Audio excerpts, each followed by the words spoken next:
¿Me están escuchando? Ahora sí te escuchamos. Bueno, voy a empezar entonces a transmitir nuevamente.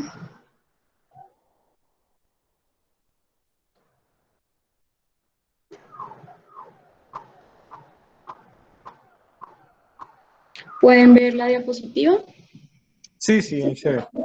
Listo. Entonces vamos a iniciar. Entonces, como les decía el doctor Pérez, el tema que vamos a tratar el día de hoy son las hepático-enterostomías tras la extirpación de quiste de colédoco. Quien les habla, Laura Suárez, residente de cirugía pediátrica, y vamos a tener el día de hoy como invitado especial al doctor Carlos Millán para resolver nuestras dudas. Entonces, para iniciar, pues como en una vista muy general, como sabemos, el quiste de colédoco es una dilatación, como su nombre lo dice, quística de la vía biliar extrahepática, intrahepática o ambas, que tiene una repercusión muy importante en la función hepática tanto a corto como a largo plazo.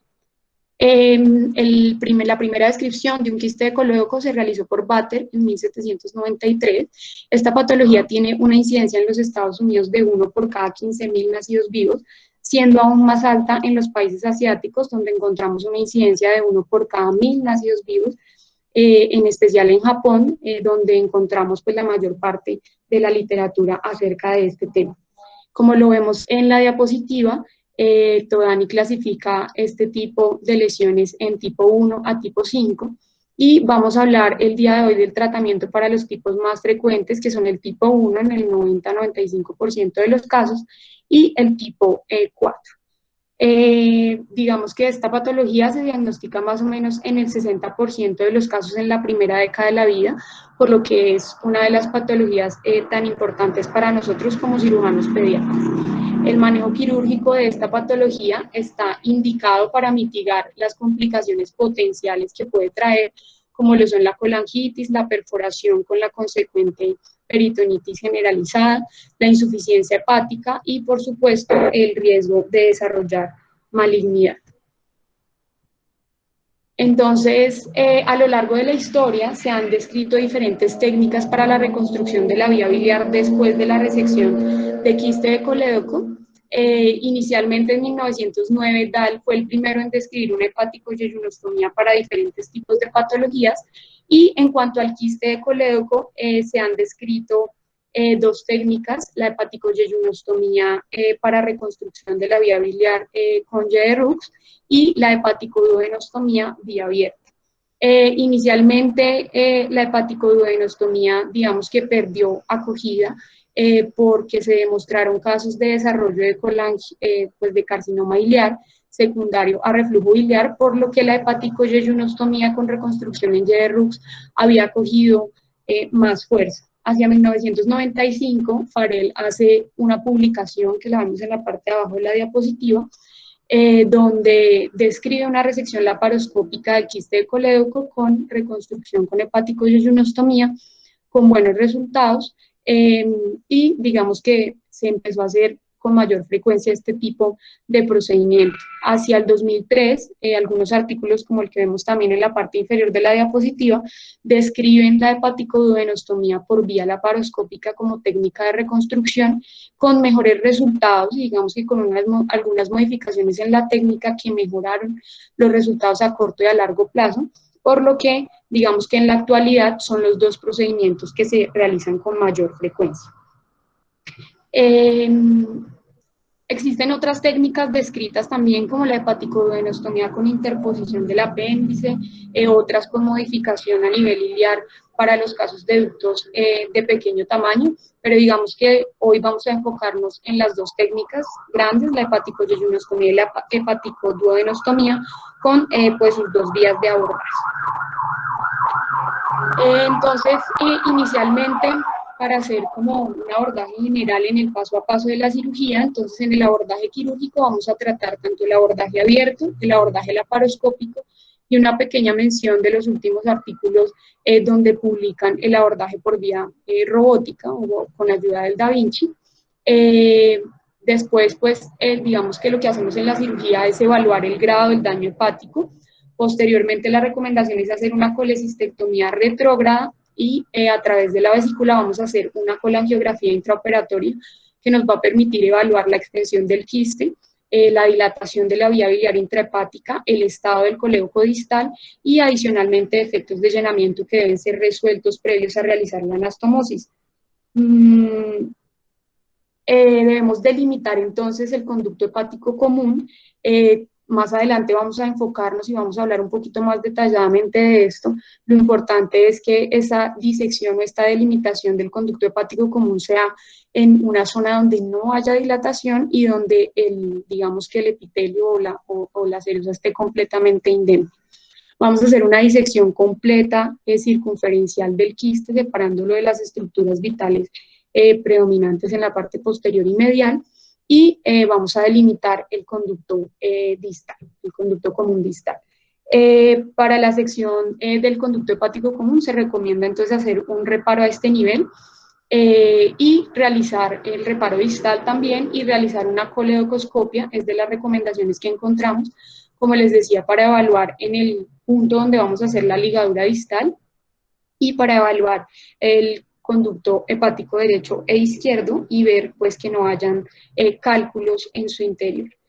Posteriormente vamos a hacer la preparación del asa yeyunal. Una vez ya liguemos el colédoco distal, preparamos el asa yeyunal en YERRUX y la hepático-yeyunostomía para el caso de la técnica con reconstrucción con hepático-yeyunostomía, y la otra opción que vamos a tener es la hepático-duodenostomía, y vamos a hablar como de las diferentes técnicas y de sus ventajas y desventajas. Entonces, en cuanto al abordaje abierto, discúlpeme un segundito, Shari, ¿tú me podrías ayudar que el doctor Carlos Millán no ha podido ingresar nuevamente a la charla? Dice que no tiene permiso para unirse a la reunión. Gracias. Entonces, bueno, para el abordaje abierto tenemos dos opciones, que son hacer una incisión subcostal derecha. Esta incisión debe ser amplia porque pues esto va a depender también del tamaño del quiste, pero lo ideal es que nos permita una exposición adecuada para que podamos realizar el procedimiento adecuadamente. Se recomienda hacer la incisión 1 a 2 centímetros por debajo del reborde costal, lo que nos va a facilitar posteriormente el cierre de los músculos abdominales al finalizar el procedimiento. Y el otro abordaje que tenemos disponible es la laparotomía supraumbilical. En algunos casos prefieren este tipo de abordaje porque nos permite una exposición hacia el lado contralateral para realizar la anastomosis entérica. Sin embargo, en la literatura pues no existe un artículo o una evidencia que favorezca uno por encima del otro, y pues este va a ser dependiendo de cómo se sienta el cirujano para la realización de este. En cuanto al abordaje laparoscópico,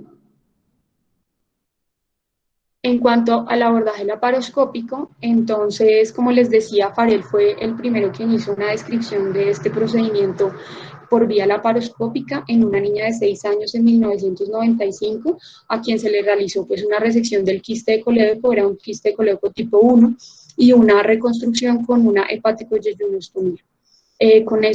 Digamos, resultados exitosos, por lo que pues ha venido en advenimiento y con mayor acogida este tipo de técnica. Para este procedimiento, como lo vemos en la fotografía, la ubicación del paciente es en decúbito supino.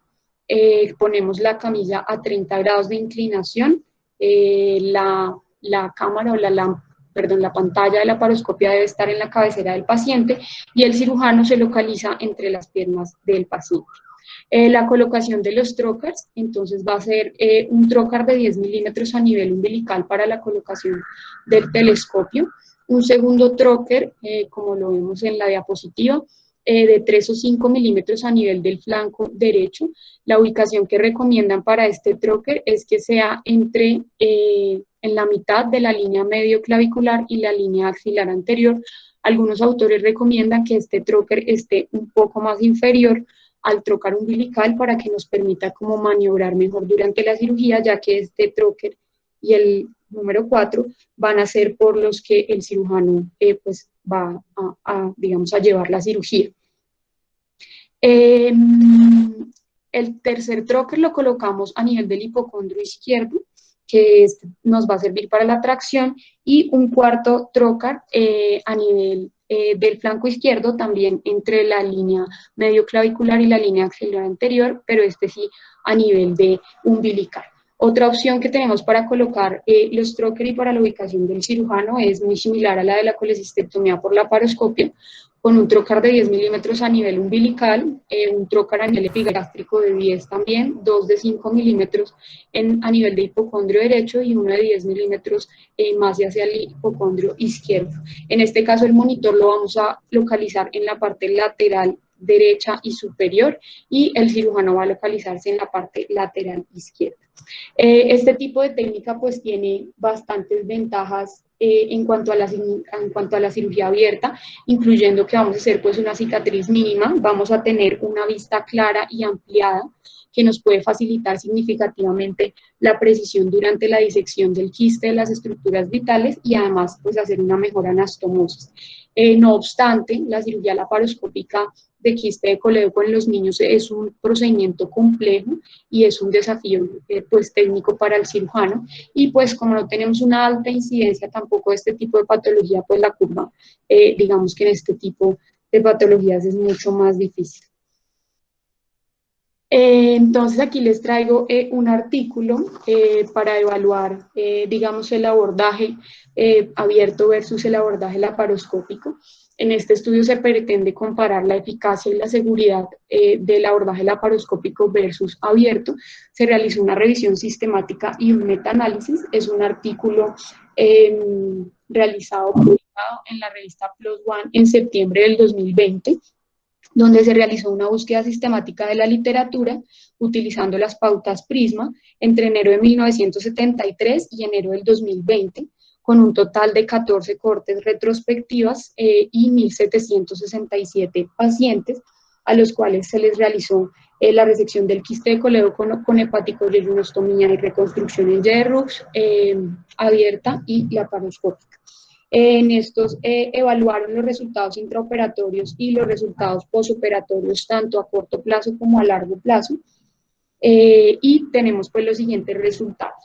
En cuanto al tiempo operatorio, pues se evidenció que para la cirugía laparoscópica el tiempo de cirugía es mayor, con una diferencia de medidas de 48 minutos, con una P estadísticamente significativa. Un sangrado intraoperatorio mayor en la cirugía abierta, menor para la cirugía laparoscópica, con una diferencia de medidas de 64 mililitros, con una P también estadísticamente significativa. La transfusión de sangre intraoperatoria también menor para cirugía laparoscópica, estadísticamente significativa. En el tiempo de inicio de la alimentación también tuvimos mejores resultados para la cirugía laparoscópica, estadísticamente significativa la diferencia. En estancia hospitalaria igualmente favorece la cirugía laparoscópica con una diferencia de medidas de casi 2 días, con una P estadísticamente significativa.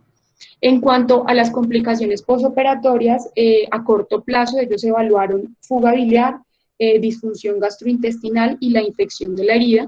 En este caso no se encontraron diferencias estadísticamente significativas en la cirugía abierta respecto a la cirugía laparoscópica. Las complicaciones a largo plazo evaluadas fueron las adherencias intestinales con hilio u obstrucción secundaria, la obstrucción biliar, la estenosis de la anastomosis y la colangitis recurrente con pancreatitis secundaria. Para este caso encontraron una menor tasa de complicaciones a largo plazo para la cirugía laparoscópica, sobre todo por las adherencias intestinales, con una P estadísticamente significativa. Y en las complicaciones en general o complicaciones total, pues como vemos hay un menor riesgo de complicaciones posoperatorias totales para la cirugía laparoscópica con una P estadísticamente significativa, lo que favorece pues el abordaje laparoscópico en comparación con el abordaje abierto. Adicionalmente, pues debemos tener en cuenta que el tiempo operatorio es mayor en la cirugía laparoscópica, sin embargo, esto va a depender de la experiencia del cirujano. La laparoscopia requiere una curva de especialización y un entrenamiento bien extenso. Incluso se encontró en la literatura un artículo de Wen y colaboradores donde, pues digamos que evalúan cuál es el número de casos que uno debería realizar para disminuir las complicaciones posoperatorias y el tiempo de cirugía, encontrando que debe ser al menos de 37 casos. Una curva pues que es difícil de alcanzar en este tipo de patología por su baja incidencia. Y otro de los abordajes que hemos encontrado en los últimos años en la literatura es el abordaje asistido por robot. Aquí, como vemos en la fotografía, se ubican los trokers, muy similar al procedimiento laparoscópico, y aquí vemos algunas imágenes que nos permiten ver una ventaja muy grande de este procedimiento asistido por el Da Vinci, y es una mayor precisión y una mejor visualización de las estructuras.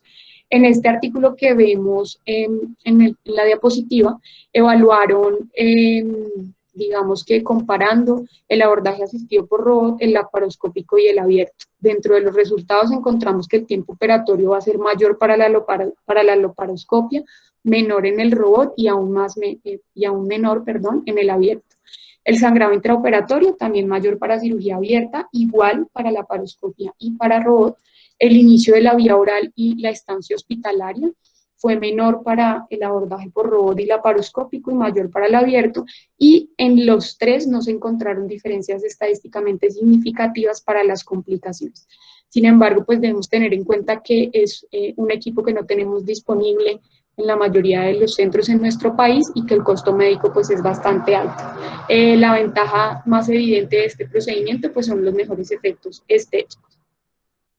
Entonces, una vez ya tenemos el abordaje, vamos a hacer, en este caso, voy a hacer como un resumen por la cirugía abierta y luego por la laparoscopia. Entonces, por cirugía abierta, hacemos una movilización hepática, esto más que todo para los residentes y para mis compañeros, para que entendamos, pues, digamos, el abordaje y lo que nos puede ayudar a exponer mejor el campo. Entonces, una vez hacemos la incisión, hacemos una ligadura y sección del ligamento redondo, desplazamos el hígado hacia inferior y la pared abdominal hacia superior para hacer una división del ligamento falciforme, lo cual nos va a permitir una movilización del hígado que nos facilite la exposición de las estructuras a tratar. Posteriormente vamos a hacer una colecistectomía retrógrada, hacemos una ligadura de la arteria cística y, súper importante, realizar la colangiografía intraoperatoria. Como les decía, esto nos va a permitir evaluar si hay dilatación en la vía biliar intrahepática, si tenemos defectos de llenamiento por cálculos y hasta dónde se extiende la lesión quística para definir el punto de corte distal, sobre todo en los quistes de tipo fusiforme que pueden extenderse hasta la porción intrapancreática. Entonces, aquí vemos en las diapositivas, hacemos una disección circunferencial del quiste, muy cuidadosa, separándolo de las estructuras adyacentes. En la parte posterior y medial, pues vamos a encontrar la vena porta y la arteria hepática, entonces debemos hacer una disección muy cuidadosa. La mayoría de los artículos y libros podemos evidenciar que, digamos, se muestra que la disección proximal puede ser técnicamente un poco más fácil, va a estar menos adherido y va a haber menos vascularización a nivel proximal que a nivel distal. La disección distal debe ser muy cuidadosa, es una zona que es hipervascular, y pues adicionalmente también porque vamos a tener estructuras a ese nivel como el páncreas, el duodeno y en algunos casos el colon también puede estar adherido. También es importante que tengamos en cuenta que en los niños menores las adherencias del quiste van a ser, digamos, un poco más fáciles de disecar. Sin embargo, en los niños mayores, como han tenido procedimientos, infecciones a repetición, las adherencias tienden a ser más densas y más difíciles. Entonces, en estos casos debemos hacer una disección muy cuidadosa. Podemos hacer una transección del quiste para la evaluación del mismo hacia proximal o hacia distal, como lo vamos a ver en la siguiente diapositiva, o pues realizar la sección proximal a nivel del conducto hepático común, que debe ser, como les decía, en un área donde no observemos dilatación en lo posible, porque la idea es resecar completamente el quiste. Esto nos va a ayudar a prevenir una de las complicaciones, que es el riesgo de transformación maligna. Y lo otro que debemos tener en cuenta es que la sección debe ser en unos tejidos que estén sanos a nivel del conducto hepático común, para favorecer la anastomosis y evitar la isquemia. Recomendable colocar unos puntos de reparo de serosa a mucosa a las 3 y a las 9 horas para preparar el conducto para la posterior anastomosis. Y como les decía, para la sección a nivel distal es importante que evaluemos hasta dónde vamos a ligar. Entonces aquí vemos una fotografía donde pues se ve como la delimitación con un conducto, un colédoco distal delgado. En esta otra fotografía vemos que es un poco más grueso y más difícil de delimitar en dónde vamos a hacer la sección. Aquí es un conducto completamente mínimo. y aquí es un poco más fácil de definir, pero también necesitamos saber hasta dónde va a ir la ligadura. Para esto es útil realizar la coleocoscopia durante el procedimiento. Como vemos aquí en la fotografía, si hacemos la sección a nivel del borde superior del páncreas, podemos estar dejando una parte del quiste que posteriormente puede desarrollar malignidad y que además va a favorecer complicaciones como el éstasis biliar a este nivel con la formación de cálculos. Entonces no es recomendado que hagamos la transección a este nivel. En cambio, si hacemos la evaluación por coleocoscopia, podemos ver hasta dónde debemos hacer la disección a nivel pancreático para poder hacer la sección en un lugar adecuado. Hacemos, en este caso, pues recomiendan la sección y ligadura de semiunión distal con un PDS 4 ceros o 5 ceros en el caso de la cirugía abierta. Una vez hemos hecho la resección del quiste y la ligadura distal, entonces procedemos a la construcción de la Y-Rux. Entonces debemos hacer una división del asa yeyunal. En los artículos hay valores entre 10 y 20 centímetros del ángulo de trace, obviamente esto también va a depender de la edad del paciente, y en este sitio se hace porque se considera que es la vascularización que nos va a permitir realizar el bucle de la Y-Rux sin afectar la vascularidad del yeyún. Hacemos la sección con una sutura mecánica lineal, o pues también podemos hacerlo manual, pero la lineal nos ayuda a disminuir pues el riesgo de fugas y además digamos que agiliza un poco el procedimiento, y recomiendan la mayoría de los autores realizar un refuerzo con PDS 5 ceros, obviamente pues esto va a estar a discusión de cada uno de los cirujanos. Debemos hacer posteriormente la medición del asa de Rux. Esta medición de la longitud es muy importante en la literatura y en la mayoría de los libros hablan de hacerla a 30 o 50 centímetros. Recomiendan que los 40 es una longitud adecuada, sin embargo 30 para los niños más pequeños y 50 para los niños más grandes. Lo importante de esta longitud, más que ser tan preciso en la medición, es que subamos el asa y analicemos que en el momento de realizar la anastomosis, esta asa no me vaya a quedar a tensión, porque pues esto va a favorecer la fuga biliar. Una vez pues hacemos la medición, entonces hacemos la enterostomía, que puede ser terminolateral o laterolateral. Para cirugía abierta, la mayoría de los artículos recomiendan la anastomosis terminolateral.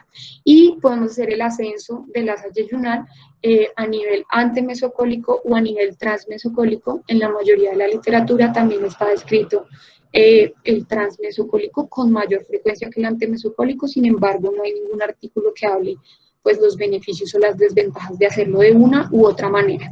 Y obviamente realizar el cierre del mesocolon por donde ascendemos el asa yeyunal. Ya entrados en el tema de interés, entonces la hepático-yeyunostomía, que es la anastomosis que vamos a realizar entre el conducto hepático común y el asa de yeyuno. Normalmente el diámetro del conducto hepático común es adecuado, sin embargo en algunos casos podemos encontrar estenosis, por eso también pues debemos hacer una exploración con coleocoscopia de la parte proximal del conducto hepático común. En los casos de estenosis, pues hay descritas técnicas para la ductoplastia con extensión de la incisión hacia el conducto hepático izquierdo, que nos va a permitir aumentar un poquito el diámetro, o una incisión a nivel anterior del colédoco del conducto hepático común si tenemos un buen diámetro. Esto va a depender de hasta dónde se extiende el quiste del colédoco. Entonces, realizamos una enterotomía en el asa yeyunal, una enterotomía longitudinal a nivel del borde antimesentérico. La recomendación es que esta enterotomía sea a unos pocos milímetros del final del asa para evitar que se forme una bolsa ciega a este nivel que nos puede traer complicaciones a largo plazo. Algunos autores recomiendan que cuando tenemos un conducto hepático común pequeño, hagamos una evaginación de la mucosa yeyunal para que esta anastomosis sea realmente mucomucosa. Entonces, la recomendación es colocar 4 puntos cardinales que sean seromucosos con un PDS de pequeño calibre, 6 ceros, para evertir la mucosa, como se ve en la fotografía, y que esto nos asegure que cuando hagamos la anastomosis, pues sea mucosa y no nos quede como la mucosa allá adentro retraída y la anastomosis sea solo de la serosa. Lo recomiendan algunos autores, sobre todo para los de pequeño calibre. Entonces, una vez hacemos esto, los puntos de reparo que habíamos colocado a las 3 y a las 9, vamos a pasarlo también a las 3 y a las 9 en el equivalente a nivel del asa yeyunal. Estos puntos, perdón el dibujito, traté de hacerlo para que mis compañeros y todos pues entendamos un poco cómo se colocan. Entonces deben ser de serosa a mucosa en el conducto hepático común y en el duodeno de mucosa a serosa, y vamos a colocarlos como hacia lateral con una leve tracción que nos permita visualizar adecuadamente las dos estructuras tubulares. Esta anastomosis la vamos a realizar con un PDS 5 ceros o 6 ceros para los neonatos y PDS 4 ceros o 5 ceros para niños mayores. Sin embargo, como el estándar, pues, es PDS 6 ceros. Aquí en esta fotografía, que es cortesía del doctor Millán, él más adelante también nos va a explicar la técnica que él utiliza. Entonces vemos cómo está la enterotomía y los puntos de reparo a nivel lateral en cada una de las bocas de la anastomosis que vamos a realizar. Entonces, posteriormente vamos a proceder a colocar los puntos de manera organizada. En este caso hacemos una sutura con puntos interrumpidos, iniciando por la pared posterior y luego la pared anterior. Entonces, en la pared posterior inicialmente habíamos colocado los dos puntos laterales, luego colocamos un punto medial que nos permite como distribuir adecuadamente los puntos al lado y lado. Dentro de las recomendaciones para esta anastomosis es que los puntos no tengan una distancia mayor de 3 milímetros, y lo otro que digamos se recomienda, y como lo vemos en la fotografía, es que lo hagamos en orden y vayamos colocando los puntos como en una distribución circular alrededor del paciente, que nos permita ver el orden en el que vamos a cerrar y de esta manera asegurar que cerremos adecuadamente la anastomosis. Entonces, como lo vemos aquí en la fotografía, acá en la anterior vemos cómo empieza, ¿cierto? Hay un punto en la mitad y primero la parte lateral medial y luego, la parte medial y luego la parte lateral, como vemos en la siguiente fotografía, hasta que realizamos pues como abarcamos toda la pared posterior. Y aquí vemos cómo utilizamos las pinzas como colocadas de una manera circunferencial que nos permita tener un orden, y esto nos va a ayudar a mejorar la técnica de la anastomosis. Aquí en la fotografía también, en el dibujito, traté de dejarlo como explicadito para que me entiendan. La distancia, como les decía, debe ser de 3 a 4 milímetros entre cada punto. Algunos autores recomiendan dejar los puntos externos. No hay tampoco una evidencia en la literatura, pero ellos hablan de que los puntos internos pueden favorecer la formación de cálculo. Sin embargo, en la pared posterior es difícil dejar los puntos externos. Esto a veces puede condicionar a que no nos quede tan hermético en el momento de anudar.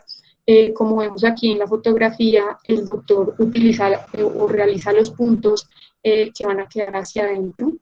Entonces lo hace de mucosa a serosa en el conducto hepático común y de serosa a mucosa en el asa yeyunal, y pues podríamos hacerlo al revés y vamos a dejar los puntos externos, pero pues esto va a ser como dependiendo de la técnica del cirujano. La otra recomendación, como les decía, es que sea mucosa a mucosa, es decir, que los hagamos transficientes totales, y pues la recomendación en los que son muy pequeños es hacer una diversión de la mucosa. Lo otro, digamos, otro principio fundamental es hacer una anastomosis sin tensión. Para esto, lo que les decía de hacer una adecuada medición del asa yeyunal, nosotros somos los que vamos a determinar si esa anastomosis va a quedar con tensión o no, va a depender de la medición del asa yeyunal. Por eso es tan importante. Esto nos va además a asegurar que haya una buena irrigación, lo cual va a disminuir la posibilidad de isquemia en el posoperatorio, que es una de las principales causas de fuga temprana. Y lo que les decía, hacer la anastomosis en un área que esté sana.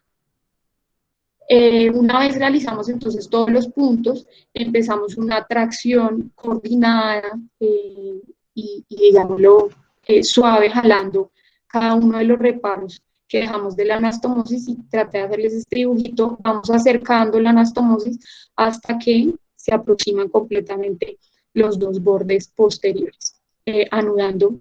Pues posteriormente anudamos cada uno y va a quedar una imagen más o menos así, como lo vemos acá. Anudamos todos los puntos de la pared posterior y el reparo lateral y el otro reparo lateral. Luego, pues procedemos a hacer los puntos de la pared anterior.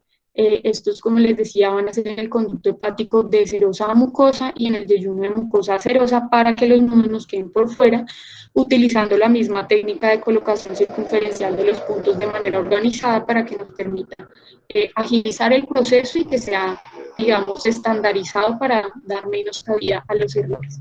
Y el resultado final al anudar va a ser aquí como lo vemos acá, los reparos laterales van a estar siempre colocaditos para que nos ayuden a la exposición de la anastomosis. Y acá vemos una, esta fue realizada en un paciente en San José Centro, donde está un poco más pequeño el conducto, pero como vemos queda pues un cierre hermético. Bueno, la otra opción que tenemos es la hepaticoyeyunostomía por laparoscopia. Entonces acá vemos cómo colocamos los trocars. La técnica es muy similar realmente. Entonces aquí recomiendan hacer una sutura a nivel del ligamento redondo para ascender el hígado. Adicionalmente pues hacemos la disección del quiste, separándolo de las estructuras vena porta y la arteria hepática, hacer una transección del quiste para la coledocoscopia y la evaluación distal y proximal, y hacemos la ligadura distal con clips de titanio. Posteriormente procedemos a hacer la medición del asa yeyunal, igual que en la cirugía abierta. En este caso tenemos dos opciones: hacer la YERUS exteriorizando el asa yeyunal a través del ombligo y haciéndolo como cirugía abierta a través del ombligo, o la otra opción es hacerlo totalmente laparoscópico y hacer la YERUS con una enterostomía lateral intracorpórea con una sutura mecánica lineal laparoscópica y luego cierre con puntos intracorpóreos y si deseamos hacer refuerzo. Y pues la hepaticoyeyunostomía, pues tenemos varias opciones, hacerla también con puntos interrumpidos. Sin embargo, en la mayoría de los artículos, la recomendación es en el momento de hacerlo por laparoscopia, hacerlo o con sutura continua o hacerlo sutura continua a la pared posterior y sutura interrumpida a la pared anterior. Como vemos en esta fotografía, ellos hacen una sutura continua de la pared posterior. Nos recomiendan que dejemos un punto de reparo en la esquina izquierda que lo vamos a traccionar desde el trocar de tracción que colocamos en la parte superior, que nos permita exponer adecuadamente donde vamos a poner los puntos. Y como vemos acá, una continua posterior y luego una de puntos separados a nivel anterior hasta finalizar la anastomosis. Y la que vemos acá es haciéndolo con una sutura continua a nivel de toda la anastomosis. Debemos tener en cuenta que los artículos han mostrado que en los pacientes que tienen un conducto hepático común muy pequeño, hacerlo con una sutura continua nos puede favorecer la estenosis. Entonces, pues hay que ser muy cuidadosos en este sentido. Y los puntos discontinuos o los puntos interrumpidos tienen mayor riesgo de fuga, pero sin embargo, pues la idea es que tomemos todas las medidas para evitar que esto suceda con las recomendaciones que previamente les comenté.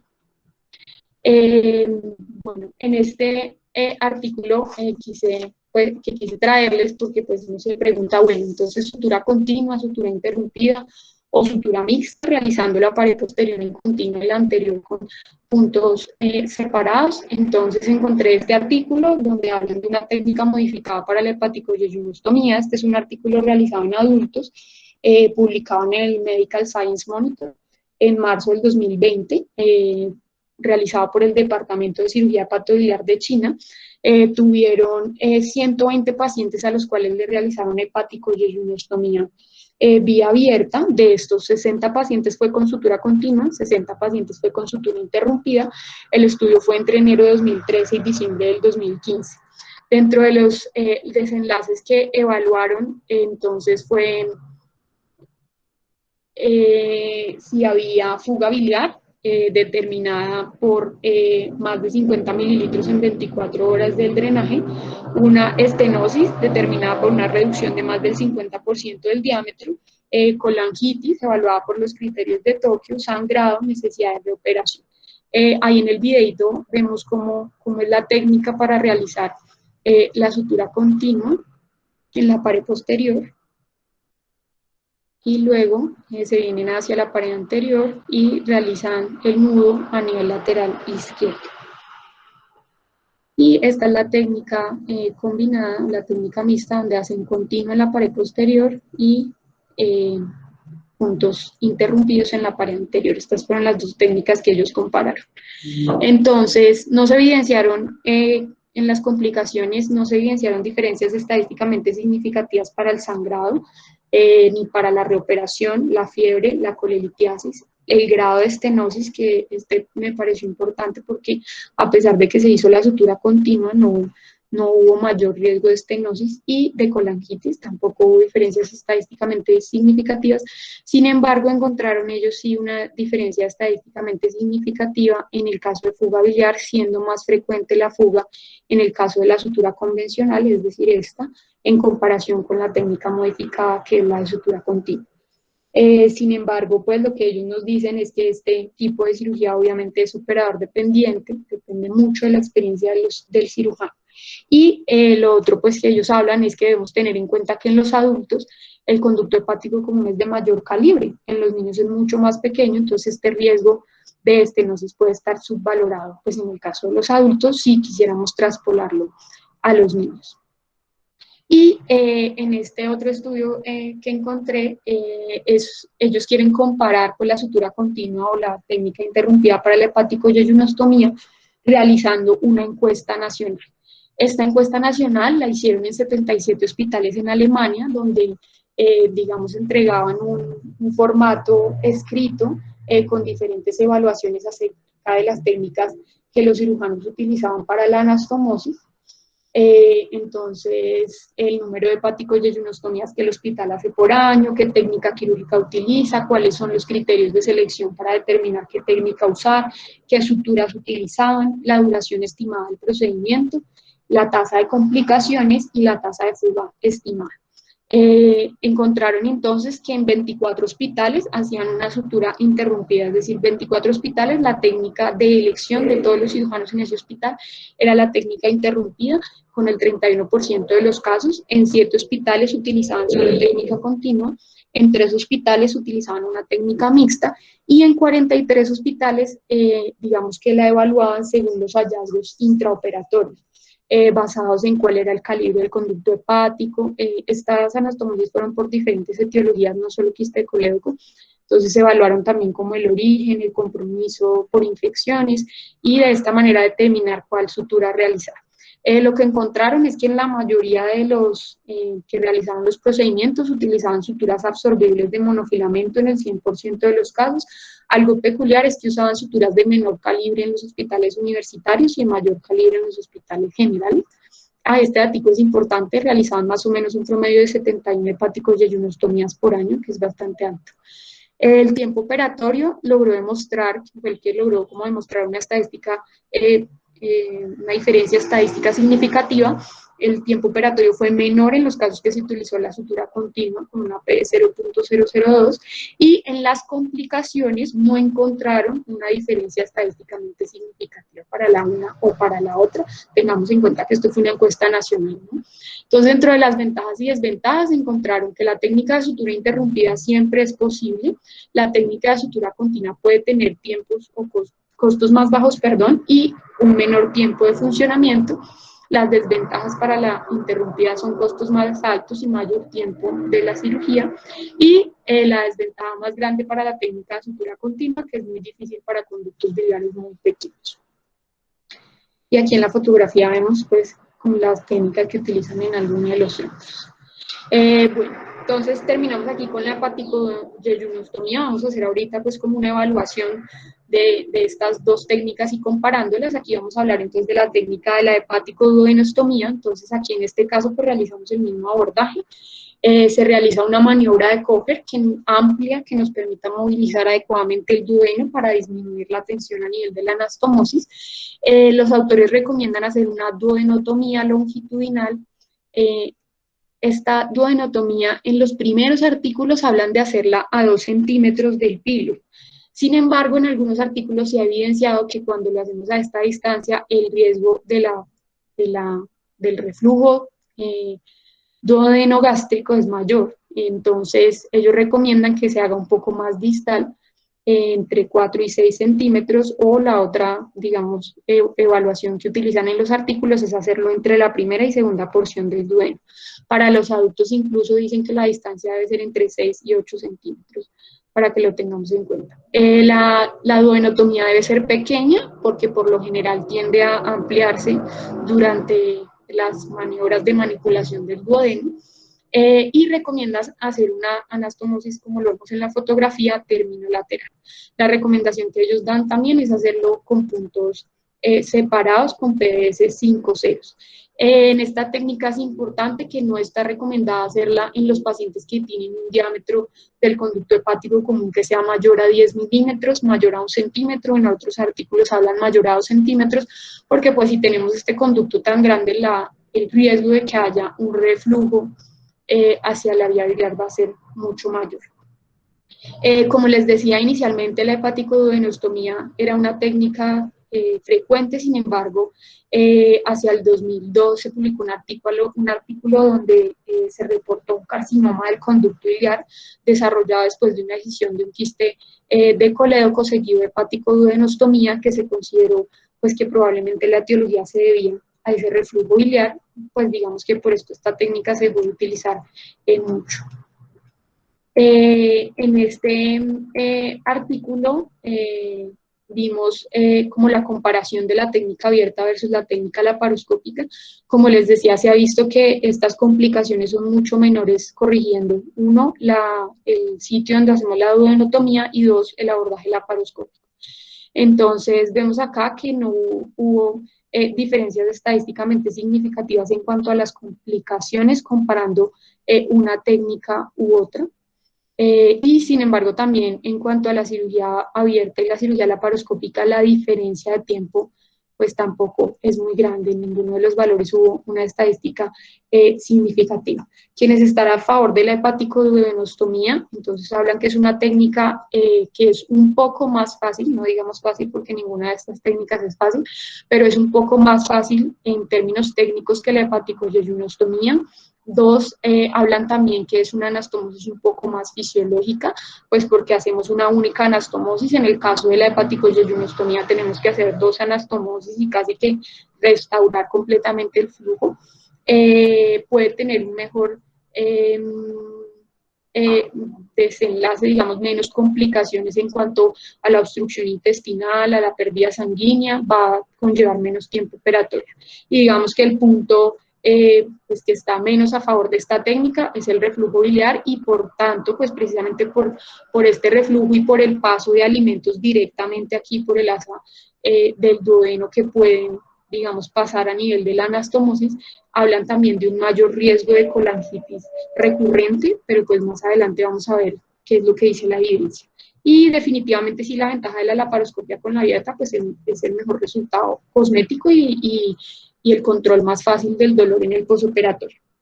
Entonces, comparando estas dos técnicas, vamos a ver acá 2 estudios. Entonces, en este comparan la hepaticoduodenostomía versus la hepaticoyeyunostomía en pacientes que se les hizo resección del quiste de colédoco.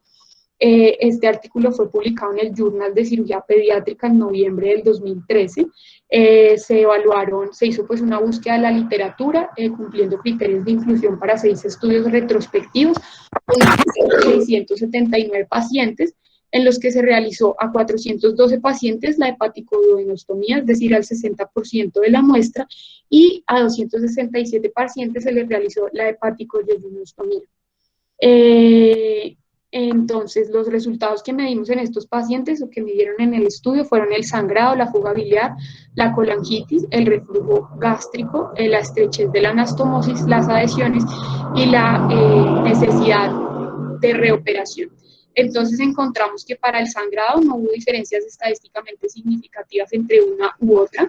Para la fuga biliar tampoco hubo estadística diferencias estadísticamente significativas, una P de 0,89. Sin embargo, para el reflujo gástrico sí encontramos una diferencia con un R de 0,08 y una P estadísticamente significativa, encontrando pues más reflujo gástrico en los pacientes en los que se realizó hepaticoduodenostomía. En esto encontramos 18 pacientes en los que hubo este reflujo. En cuanto a la estrechez de la anastomosis y las adherencias, no hubo diferencias estadísticamente significativas. Una ventaja para la hepaticoduodenostomía fue una menor estancia hospitalaria, con una diferencia de medidas de 0,30 y una P estadísticamente significativa. Sin embargo, debemos tratar con cautela estos resultados. Vale, continúa, Laura. Bueno, entonces en este otro estudio se compararon los resultados tanto a corto plazo como a largo plazo, comparando la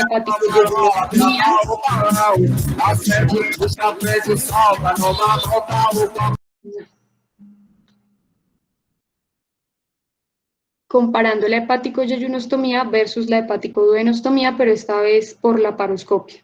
Entonces, dentro de los resultados que encontramos a corto plazo y a largo plazo, entonces a corto plazo el tiempo de cirugía fue mucho menor para la hepaticoduodenostomía por la paroscopia, con una P estadísticamente significativa, menos pérdida de sangre, menos conversión. En el caso de hepaticoduodenostomía se convirtieron muchos más casos de hepaticoyeyuno con una P estadísticamente significativa.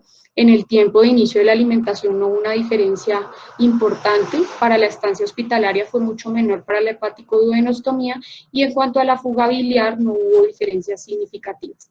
En el caso de las complicaciones a largo plazo, la colangitis, no hubo diferencias significativas para la uno y el otro, a pesar de que fue un poquito más frecuente para la hepaticoyeyunostomía. Y se evidenció que había más reflujo del medio de contraste en los estudios posoperatorios, en los estudios de imagen posoperatorio, en el caso de la hepaticoduodenostomía, sin embargo, con una endoscopia normal y sin dolor abdominal. Entonces, lo que ellos hablan en este artículo es que la hepaticoduodenostomía puede tener mejores resultados a corto plazo y que los resultados a largo plazo pues, son comparables con la hepaticoyeyunostomía. Entonces, aquí, digamos como para resumir un poco esto, entonces en la hepaticoyeyunostomía realizamos 2 anastomosis, lo cual puede aumentar el riesgo de obstrucción intestinal y pues además el riesgo de fuga biliar y el riesgo de fuga intestinal. En algunos pacientes podemos encontrar mala absorción de grasas por la digamos, alteración de la anatomía, riesgo de colangitis recurrente, que puede ser un poco mayor en los casos de hepaticoduodenostomía, riesgo de estenosis de la anastomosis y pues definitivamente digamos, esto puede ser una desventaja en algunos casos, que la técnica sea más compleja y por lo tanto lleva un mayor tiempo quirúrgico. Sin embargo, pues esto va a depender mucho del número de procedimientos que haga el cirujano y eso también va a disminuir el tiempo operatorio. Y la hepaticoduodenostomía, pues digamos que es una sola anastomosis, entonces pues hay menos riesgos de obstrucción secundario a adherencias, pero pues sigue latente el riesgo de fuga biliar. El reflujo duodenogástrico, que como lo vemos puede presentarse, pero digamos que corrigiendo algunas partes de la técnica la frecuencia puede ser menor. La colangitis ascendente, que en los artículos de los últimos años no hay evidencia de que sea mayor en la hepaticoduodenostomía, y el riesgo pues de carcinoma del conducto biliar por el reflujo duodenogástrico, y tener en cuenta que esta pues está contraindicada en casos de un conducto hepático común que sea demasiado amplio. Digamos que en conclusión lo que debemos tener en cuenta es que cada una de las técnicas pues va a depender de la experiencia del cirujano y debería realizar una o la otra pues con la que me sienta mejor y con la que tenga mejores resultados y tenga mejor digamos, más experiencia. Y obviamente individualizar el caso del paciente, pues si se trata de un paciente que se le puede hacer una exposición adecuada al duodeno, o si se trata de un conducto hepático común amplio o un conducto un poco más estrecho. Digamos que las complicaciones las hemos venido hablando a lo largo de la charla, entonces pues las dos más importantes que tenemos son la fuga biliar y la estenosis anastomótica. Reportada la fuga biliar de 2.6 a 15% de los casos, y la estenosis de la anastomosis en 8 a 32% de los casos. la obstrucción intestinal, el reflujo gástrico, la colangitis, que no debemos olvidarlo y es el riesgo de transformación maligna en los casos de que no hagamos la resección completa del quiste, y el otro riesgo que tenemos también es la formación de hepatolitiasis. Este artículo me parece importante traérselos. Encontramos muchos artículos donde hablan cuáles son las complicaciones que puede tener una hepaticoyeyunostomía y un hepático duodeno, pero son escasos los artículos que nos hablan de qué hacer cuando tenemos una complicación de estas. Este es un artículo de adultos, pero me pareció muy importante que tengamos en cuenta algunos principios de la revisión de la literatura que ellos hacen. La idea es que en los pacientes que tenemos una fuga biliar se realice un método de diagnóstico para la ubicación exacta de la fuga, si es posible.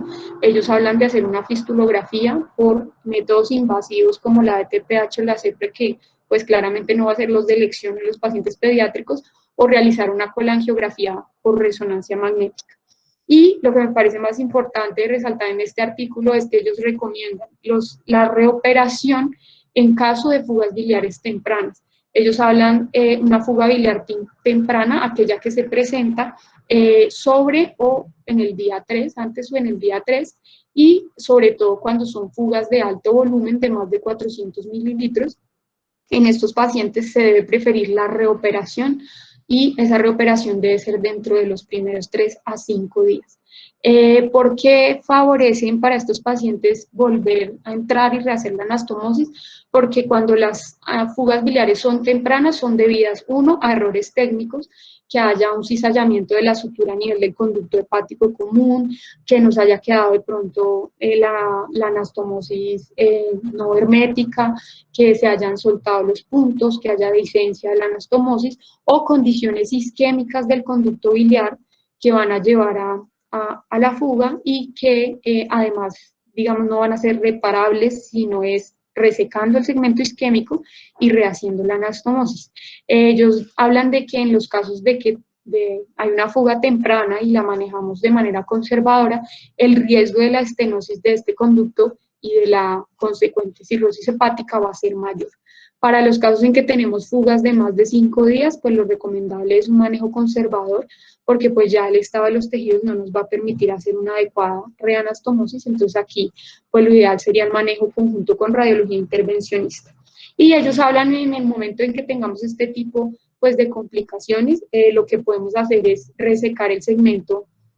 Bueno, si es una dehiscencia de la anastomosis muy pequeña, que comprometa menos del 50%, ellos hablan de que podemos hacer unos puntos separados para tratar de cerrar esa área si no hay una isquemia evidente, si es solo una dehiscencia, o utilizar un tubo en T en el sitio donde está la dehiscencia y colocar unos puntos como laterales al tubo, colocar un tubo también trans como de manera interna al conducto, y tratar de cerrar los puntos, o cuando ya vemos que definitivamente es muy grande la dehiscencia y hay un compromiso isquémico, realizar una resección de ese segmento y rehacer la anastomosis.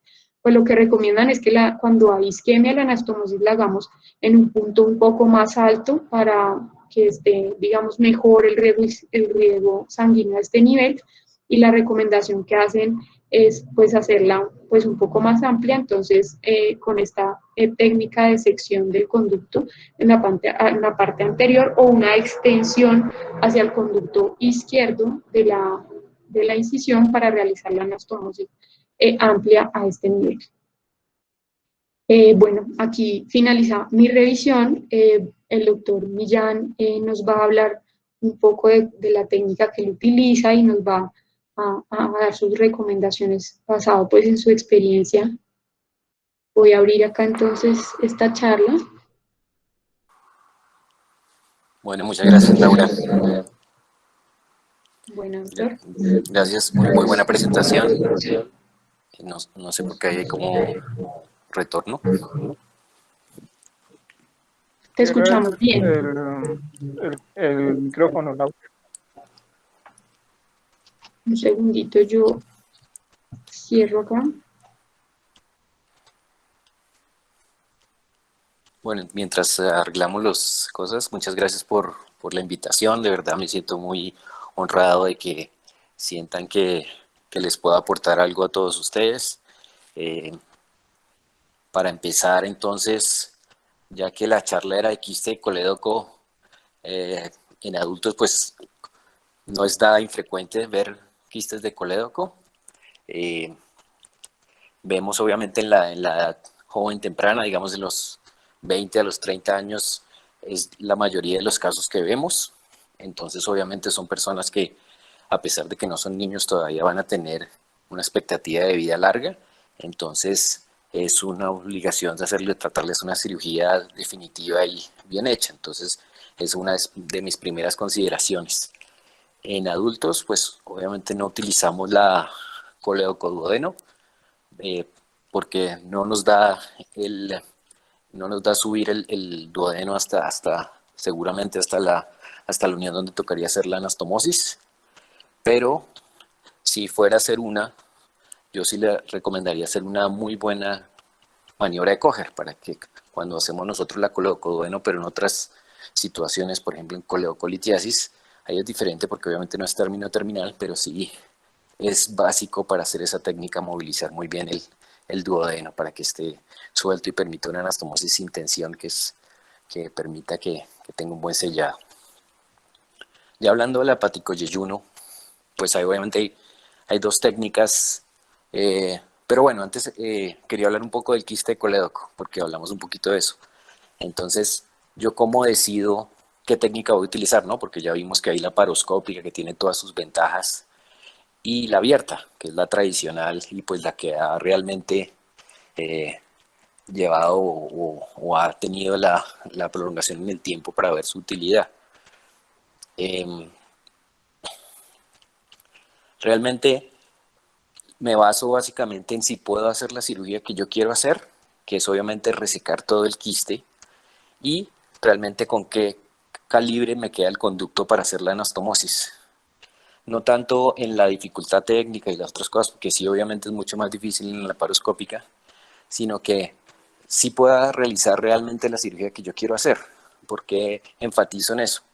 Porque es muy importante sacar todo el quiste, ¿sí? Porque existe el riesgo latente y hemos visto casos, aunque muy escasos, pero sí he visto un caso de colangiocarcinoma en un paciente que tenía quiste de colédoco. No necesariamente se sabe, a pesar de que uno reseque todo el quiste, sigue el riesgo, ¿no? No es que se quite el 100%, pero sí disminuye, digámoslo así, si uno quite toda la mucosa o todo el quiste en esa forma. Entonces, por eso es muy importante. Entonces, como decía Laura, hay quistes, especialmente los tipo 1, que se meten muy dentro del páncreas, casi hasta la llegada con el Wirsung.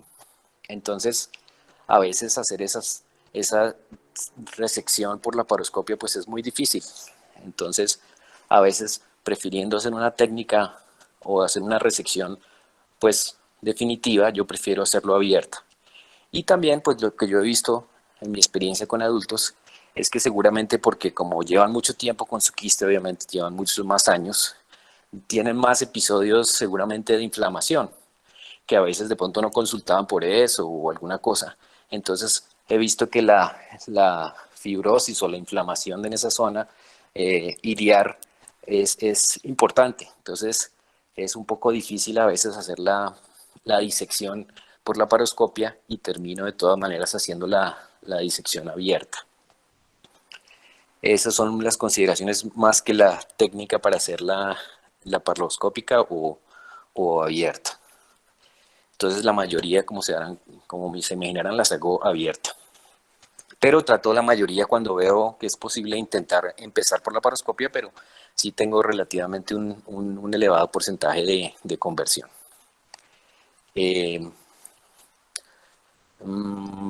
Precisamente tuvimos un caso de un quiste de colédoco que no se resecó bien la parte intrapancreática y tuvo un cálculo gigante que nos tocó hacer una pancreatodonectomía para poderla resecar.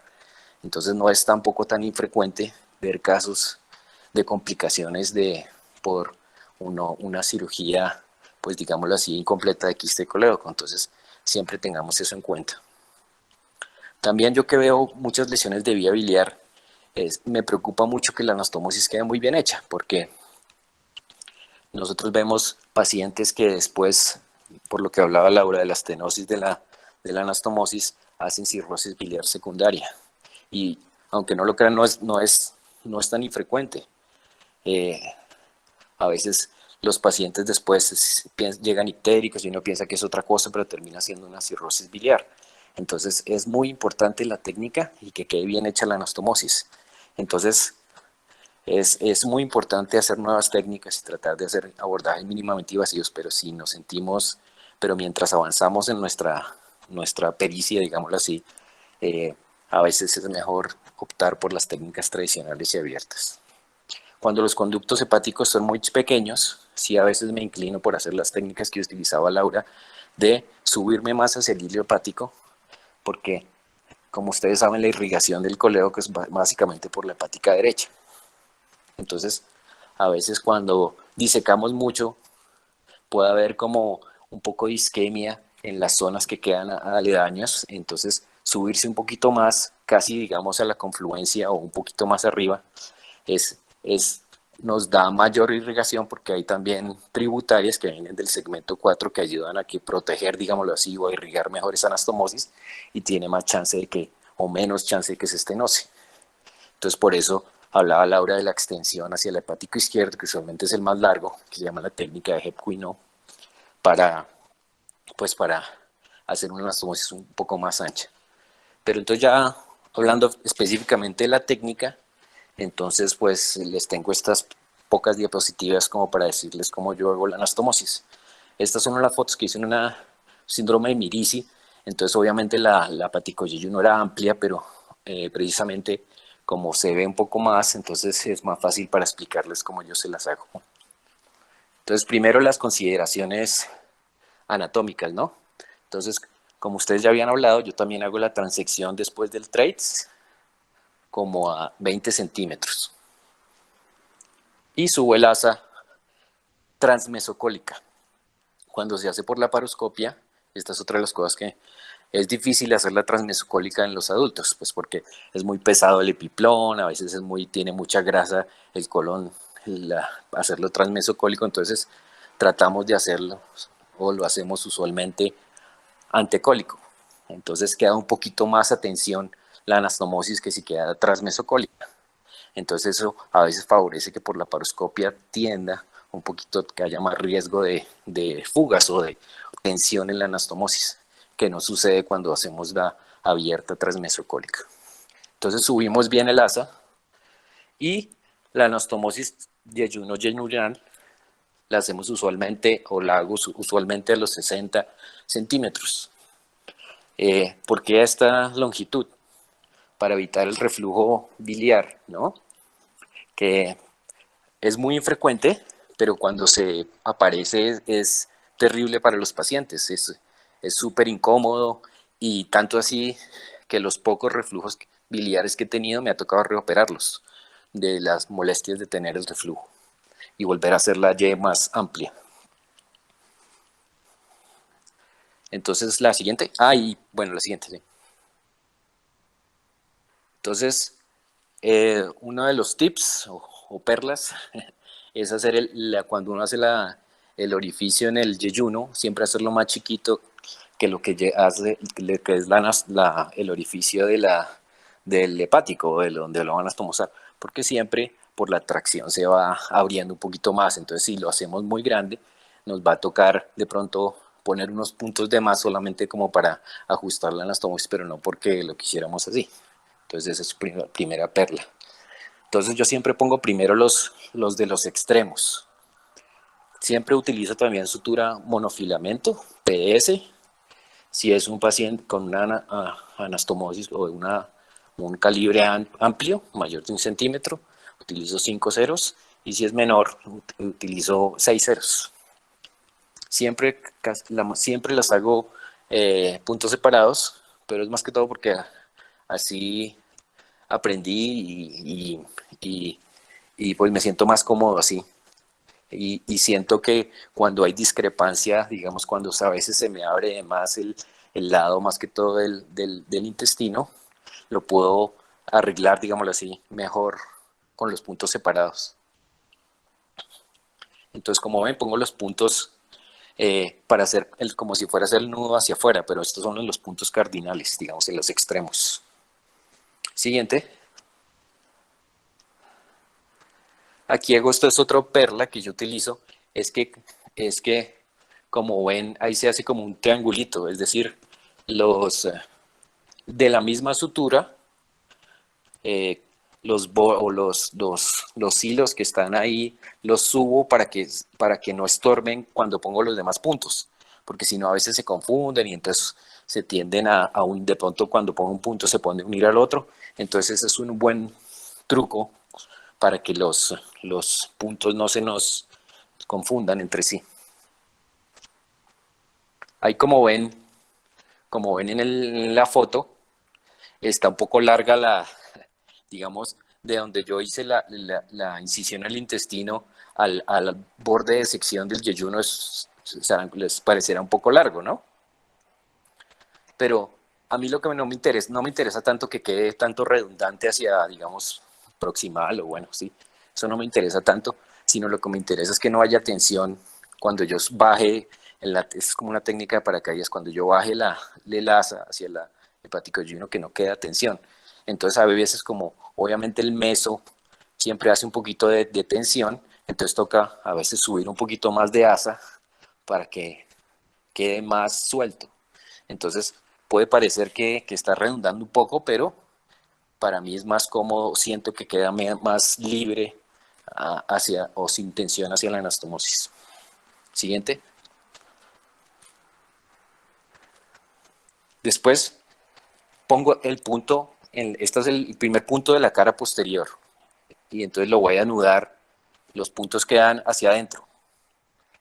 Entonces sí se habló de que hay más riesgo de que se formen de pronto cálculos a este nivel, pero precisamente por eso uso la sutura monofilamento para disminuir esa posibilidad. Y este punto de la mitad, entonces, como ven ahí, entonces ya sé desde la mitad, entonces empiezo desde algún extremo a encontrarme con el de la mitad. Entonces empiezo ya sea casi siempre empiezo de derecha a izquierda y después de izquierda a derecha y me encuentro con el de la mitad. Después que ponga todos los puntos de la cara posterior, suelto los que había colocado en los extremos para hacer digamos, la carpita así, y ya queda todos como en un paracaídas y ahí sí los bajo. Siguiente. Y los anudo. Solo dejo de reparo los extremos y a medida que voy anudando cada uno de los puntos, pues los voy cortando, quedando los nudos obviamente por dentro. Y después hago lo mismo pero en la cara anterior. Entonces pongo el punto de la mitad y me voy igual de derecha a encontrarme con el de la mitad y de la izquierda para encontrarme con el de la mitad. Y después los anudo y termino la anastomosis.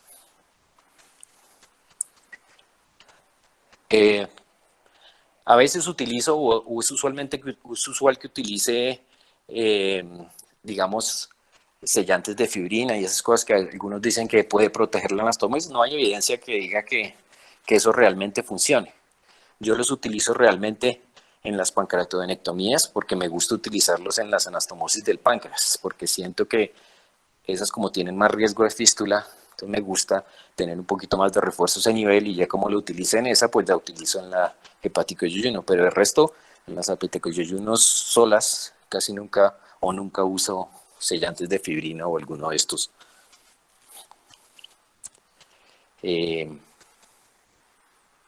¿Y ya acabamos o tengo más diapositivas? No, pues esas son las consideraciones o tips técnicos.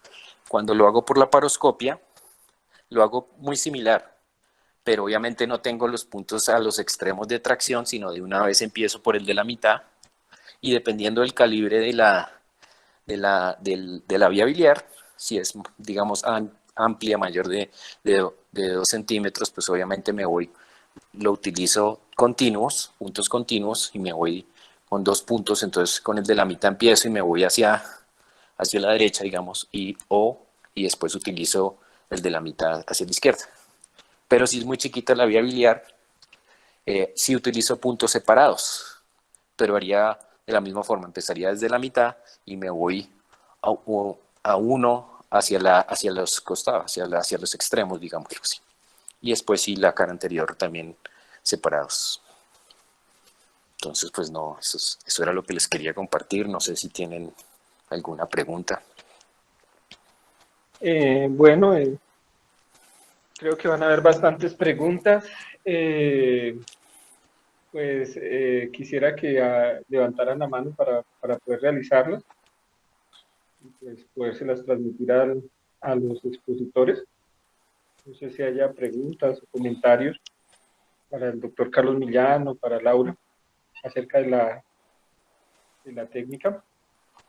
Están abiertos los micrófonos. Bueno, hay algo que de pronto se me escapó en la presentación y es la colocación del DREN, ¿no? La colocación del DREN que nos puede pues, servir como testigo si hay fuga biliar y además nos va a servir también para tratamiento en caso de que se presente. En algunos casos pues lo recomiendan, en otros no, pero pues digamos que a consideración muy personal me parece que sí es de mucha utilidad siempre dejar el DREN ahí cercano a la anastomosis. No sé qué opina de esto el doctor Millán. Sí, pues para mí sí es costumbre rutinario dejar drenes. Yo creo que ya de pronto hay más evidencia de que de pronto no son necesarios y que uno podría ser selectivo, pero para mí ha sido un poco lento el cambio, pero por ahora yo continúo utilizando los drenes. Realmente fugas de hepaticoyeyuno en cirugías abiertas son muy raras, o pues a mí pues no son frecuentes que me sucedan, pero sí he tenido una por la paroscopia, cuando estaba pues obviamente empezando, y pues obviamente yo creo que fue mala técnica, pero entonces obviamente a medida que uno va avanzando, yo creo que eso se va depurando. ¿Alguien más quisiera hacer alguna pregunta o algún comentario respecto a la charla?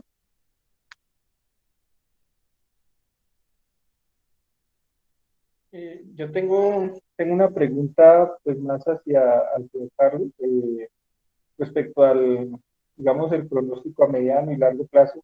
Uno como cirujano pediátrico a veces con mucha frecuencia queda contento pues porque hay flujo biliar, porque no hay ictericia, porque no ve la presencia de colangitis tan recurrente, hay una vez por año, y uno como que hace un seguimiento un poquito no tan estricto como debiera de esos pacientes. Yo quisiera preguntarle al doctor Millán, que él cuando lo recibe de adultos, ¿qué comportamiento ha visto en cuanto a patologías, estenosis de estas anastomosis o a requerimiento de trasplantes en estos pacientes? Pues en lo que lleva aquí trabajando. Sí, muchas gracias. Pues, digamos, los mayores estudios que se han hecho son en pacientes con lesiones de vía biliar, y todos ellos son a 5 a 10 años. Y lo que se ve es que muchas veces digamos, los episodios de eso no se ven sino hasta después de los 5 años. Y a veces pasan inadvertidas, porque obviamente en todo ese tiempo se pierden los pacientes y pues pueden cambiar de domicilio o no lo sigue el mismo cirujano. Entonces a veces sí se pierden, y como se pierden, entonces el nuevo que lo recibe de pronto se demora un poco más en el diagnóstico, pero sí no es infrecuente ver cirrosis biliar secundaria, especialmente en reconstrucciones biliares, y, y es algo que uno tiene que pensar, ¿sí?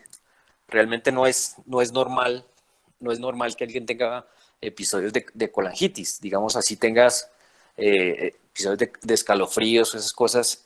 Eso le debe pensar a uno que hay eh, un mal flujo por esa anastomosis.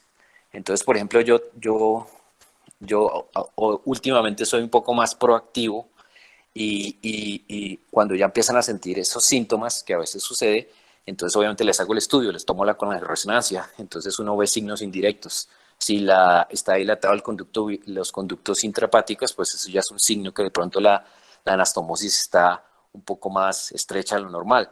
Le hace uno una gammagrafía con ida, entonces uno mira que el paso de pronto del hígado del trazador está un poco más lento de lo normal. Y si tienen esas dos cosas, así sea, digamos, muy escasos los episodios de colangitis, o si sean, digamos, subclínicas, yo sí prefiero hacerles dilatación o bilioplastias que llamamos. Entonces entran por rayo intervencionista percutáneo a través de los conductos dilatados y hacen las dilataciones.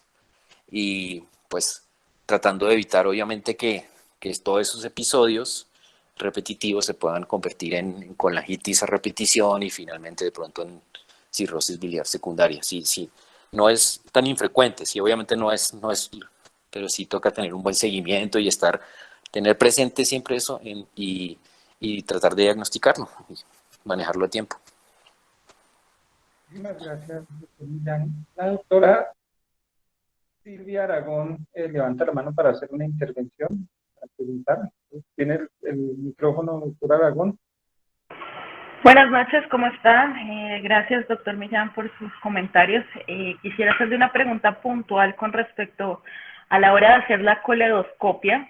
Nosotros siempre lavamos, o sea, irrigamos, o sea, nos metemos ahí y lavamos esa parte hacia arriba. En el último AIPEC, el doctor Millano hablaba acerca de que él irrigaba también hacia abajo antes de ligar.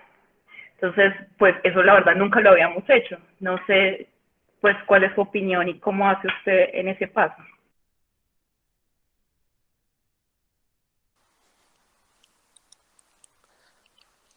Pues de la coledoscopia usualmente yo no la hago, la verdad, ¿sí? Yo usualmente me baso donde termina el quiste, obviamente por donde termina el quiste, pues los preparos anatómicos externos. Y abajo me voy siempre disecando hacia casi donde llegue. Obviamente tengo que mirar muy bien las imágenes preoperatorias, siempre tengo que tener una colangioresonancia, entonces yo ya sé más o menos dónde termina el quiste. Entonces, si está ya muy cerca digamos, del Wilson o del pancreático, pues ya sé hasta dónde puedo llegar. Entonces, casi nunca utilizo coledocoscopia. Mi hospital no es muy asequible y cuando lo está se tiende a dañar, entonces casi nunca lo utilizo. Muchísimas gracias. De pronto, perdón. Ahora, dale, De pronto en los artículos que revisé, sí hablaban mucho de realizar el lavado tanto proximal como distal. Ellos recomiendan que lo hagamos con un catéter de pequeño calibre a nivel distal, incluso ellos hablan como de tratar de que el paso sea bastante hasta el duodeno, dicen ellos, y realizar un lavado para tratar de que salga todo ese detritus y como digamos que esta patología favorece el éstasis biliar, entonces ellos hablan de realizar un adecuado lavado, incluso en algunos artículos hablan también de que si en el momento de realizar la cistografía veo que hay defectos a nivel distal, ellos pasan la canastilla a nivel distal para tratar de sacar pues si hay algún cálculo o si hay barro biliar a nivel distal y luego sí realizar la ligadura distal. Ellos hablan de que a veces el acúmulo de esas sustancias ahí pueden hacer que se abra la ligadura y que haya una fuga a nivel distal.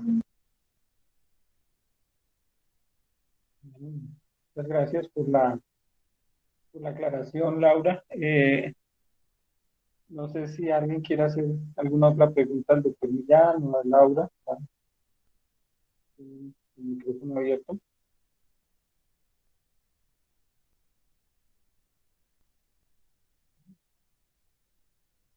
Pues bueno, la verdad quedo muy honrado de esta charla. Gracias al doctor Millán. A veces, digamos, no es tan fácil comprometer a una persona para dictar una charla, sobre todo una charla de técnica quirúrgica. me pareció una charla excelente, me aportó mucho en lo personal como de tips y técnicas para hacer lo mejor posible en las siguientes anastomosis de derivación hepática y hepatogenicidad pues, de la mejor manera. Y la verdad, pues fue una muy buena charla. Quedo muy agradecido pues, por la colaboración del doctor Carlos Millán a estas charlas. Está cordialmente invitado si quiere volver a nosotros. Aquí lo esperamos. Y pues también a Laura, una charla muy bien documentada, la felicito, es muy bonita. Esperamos poder recortar el par de hackeos que nos hicieron para que quede mejor en el canal de YouTube y que no, pues, no salga con los hackeos. Y pues, el próximo lunes pues los esperamos con una charla que va a dictar la doctora Erika Fernanda Merchán acerca de neurodesarrollo y anestesia. Ella es la fellow de neonatología que se encuentra rotando con nosotros en la Fundación Universitaria de Ciencias de la Salud en cirugía pediátrica. Es un tema muy interesante y esperamos poderlos tener ese día. Muchas gracias. Espero pues que a pesar de que fue un poquito larga, haya sido redimido lo largo de la charla con la cantidad de datos muy buenos que se dieron en esta charla. Muchas gracias a todos y los esperamos el próximo lunes. Hasta luego. Hasta luego, muchas gracias. Muchas gracias, Carlos. Bueno, Muchas gracias. hasta luego. Muchas gracias. Hasta luego, gracias, Carlos. Chao. Chao, gracias. Muchas gracias, hasta luego. Gracias.